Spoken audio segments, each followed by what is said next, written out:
Hello everyone. So this is the first video on the practical advice to entrepreneurs series. My name is Toshendra Sharma. I'm the founder and CEO of RecordKeeper, a blockchain-based technology platform for the record keeping. So I'll be giving you advice based on my 8-year experience.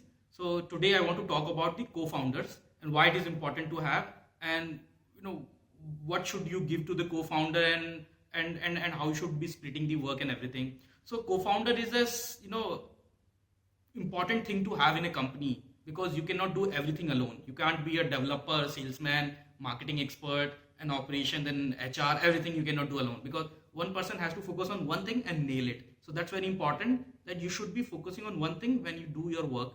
So if you want to have a technology development as well as a sales team, you should have a co-founder, so that one person can take care of other thing, you can take care of other thing, and yet the company grows. And having a single founder company is like a government without any opposition. It means that if there is no opposition in the government, then government tends to make more mistakes by taking the decisions alone without someone being challenged that decision or criticize that thing. So if you are a single founder company, you will make a decision and then nobody is there to challenge and ask you for that. So, and do the brainstorming also. So you are tend to make more mistakes. So if you want to do less mistakes, better to have a co-founder in the company, and who is someone who discuss things, and you argue, discuss, and then accept, but yet who is someone who supports you to everything you have in the company. And investors, if you go to raising the fund in the outside market, then you will realize that investor tends to invest in the company which has some co-founders at least, because company is nothing but a team of people working on a common interest to make money, right? But if you are a single founder company, then you are not a team. You better have a proprietorship or something else.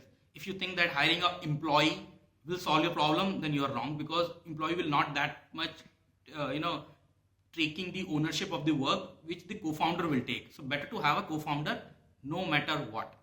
Also, that being said, if you couldn't find a co-founder, don't stop yourself. Launch whatever you have in mind in a very short time, and then keep looking for the co-founder at parallel. Try to look for the co-founder in your network, rather than meeting someone on the LinkedIn and agreeing, okay, I'll give you 10%, come join me. Oh, hold on, that's wrong, because that will create a problem, because you don't know that person, how that person will think if you are in a certain condition, right? Better to have a person whom you know at least for 3 to 4 years, and you are very well aware of his nature and work kind of commitment. And so I would suggest to have a co-founder, but if you couldn't find one, don't stop, shoot your company, and then look for the right person, and try to convince people that it's worth it, something, right? And people ask me about how much we should dilute to the co-founder or give it to the co-founder. So it all depends on the stage of the company. So let's say if you are at the ideation stage, 20 to 30% or even 50% will be fine, because there is nothing in the company, right? That person is joining from day zero.